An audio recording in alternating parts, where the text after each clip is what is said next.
Magandang gabi po sa lahat ng ating tagapakinig. Ito po ang inyong lingkod si Clay at kayo ay nakikinig sa Sina ng buwan. ang nagbibigay ng katatakutan at kababalaghan. Ngayon, ihahatid ko sa inyo ang isang kwento mula sa baryo ng San Lorenzo kung saan naninirahan ang isang halimaw na kumakain ng tao. Umupo na kayo at makinig sa ating kwento ngayong gabi. Sa isang malayong baryo na tinatawag na San Lorenzo, ang mga tao ay namumuhay ng simple at masaya. Tahimik ang buhay, puno ng kantahan sa gabi at tawanan sa araw. Ngunit isang gabi, nagbago ang lahat. Isang kakaibang nilalang ang lumabas mula sa kagubatan. Isang halimaw na may matatalim na pangil. Pula ang mga mata at kayang maglaho sa dilim. Ito'y nagpapaligid-ligid sa baryo, naghahanap ng mga biktima. Alam ko na ang tungkol sa halimaw na yan. Matagal na itong bumabalik sa baryo tuwing kabilugan ng buwan. Kinabukasan, nagkagulo ang mga tao nang matagpuan ang katawan ni Mang Pedro sa gilid ng kagubatan, puno ng mga sugat at tila pinaglalaruan ng isang mabangis na hayop. Nagbigay ito ng takot sa buong baryo, lalo na't alam nilang hindi ito gawa ng normal na hayop. Kailangan nating gumawa ng paraan para matigil na ang mga pag-atake na ito. Hindi na tayo ligtas. Nagtipon-tipon ang mga tao sa bahay ni Kapitan Mateo upang mag-usap. Ikinuwento ni Lola Tasya ang alamat ng halimaw. Ang halimaw na ito ay dating tao. Siya'y isang makapangyarihang manggagamot na nagalit sa mga taga-baryo dahil sa isang pagkakamali. Noong siya'y namatay, bumalik siya bilang halimaw. Sinumpa na maglakad sa lupa tuwing kabilugan ng buwan upang maghiganti. Natahimik ang mga tao. Alam nilang kailangan nilang magtulungan upang mapigilan ang halimaw bago pa ito makahanap ng susunod na biktima. Nagkaroon ng pulong ang buong baryo upang magplano ng kanilang magiging hakbang laban sa halimaw. Naisip nilang gamitin ang kanilang kaalaman sa mga alamat at kwento ng kanilang mga ninuno. May narinig akong kwento na natatakot ang halimaw sa sinag ng buwan. Baka maaari nating gamitin ito laban sa kanya. Oo, kaya naman siguradong sa kabilugan ng buwan siya nagpapakita. Mas magiging malakas tayo kung gagamitin natin ito sa ating pabor. Nagkaisa ang mga tao na gumawa ng isang bitag gamit ang mga salamin at lambat. Gagawa sila ng malaking bilog sa gitna ng plaza na puno ng mga salamin na magpapakita ng liwanag ng buwan mula sa iba't ibang anggulo.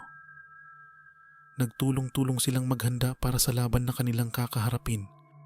Lahat tayo ay may papel sa labanang ito.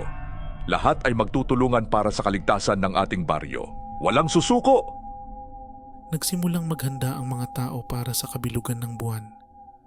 Ang mga kalalakihan ay naglatag ng mga lambat at salamin sa plaza, habang ang mga kababaihan ay naghanda ng pagkain at mga kagamitan para sa gabing iyon. Ang mga bata naman ay binigyan ng tungkulin na maging tagapagbantay sa paligid. Kailangan nating magbantay at magbigay ng babala kung may kakaibang mangyari. Makakaya natin ito. Habang patuloy ang paghahanda, unti-unti nang dumidilim ang langit at ang buwan ay nagsisimulang magpakita sa kalangitan. Ang takot ay unti-unting nadarama ng bawat isa, ngunit sa kabila nito ay nangingibabaw ang kanilang pagkakaisa. Sa kalagitnaan ng gabi, ang katahimikan ay biglang naputol ng isang nakabibinging halakhak ng halimaw. Ang buong baryo ay nayanig at ang mga tao ay nagsimulang magkubli sa kanilang mga tahanan.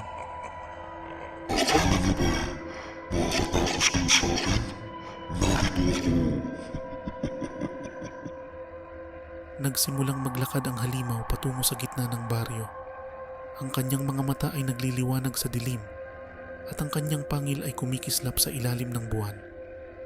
Hindi niya alam na ang buong baryo ay handa na para sa kanya. Nang pumasok ang halimaw sa gitna ng plaza, agad na sumiklab ang sinag ng buwan mula sa mga salamin. Ang liwanag ay bumalot sa halimaw at ito'y napasigaw sa sakit at pagkabigla.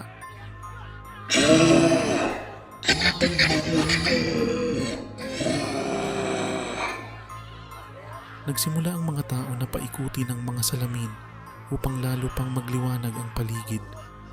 Ang halimaw ay unti-unting nanghihina habang patuloy siyang tinatamaan ng liwanag ng buwan. Lahat ng tao ay nagtulong-tulong upang siguruhin na hindi makakatakas ang halimaw mula sa bitag. Huwag tayong tumigil! Kaya natin ito! Sa tulong ng sinag ng buwan at pagkakaisa ng buong baryo, ang halimaw ay unti-unting nawala sa harap ng kanilang mga mata. Iniwan ang usok at alab ng apoy. Nang matapos ang laban, ang mga tao ay nagsimula ng magdiwang. Ang kanilang baryo ay ligtas na muli mula sa panganib na dulot ng halimaw. Nagbigay-pugay sila sa bawat isa sa kanilang pagtutulungan at tapang. Sa wakas, tapos na ang ating bangungot. Salamat sa inyo. Ang baryo ng San Lorenzo ay muling napuno ng saya at pag-asa. Alam nilang hindi sila nag-iisa at ang kanilang pagkakaisa, ang kanilang pinakamalakas na sandata laban sa anumang panganib. At iyan po ang kwento ng tagumpay ng baryo ng San Lorenzo laban sa halimaw na naghatid ng sindak. Isang patunay na sa tulong-tulong at pagkakaisa, kahit ang pinakamalaking pagsubok ay kayang lagpasan. Muli, ito po si Clay. Hanggang sa susunod na kabanata ng ating mga kwento ng katatakutan. Dito sa Sinag ng buwan.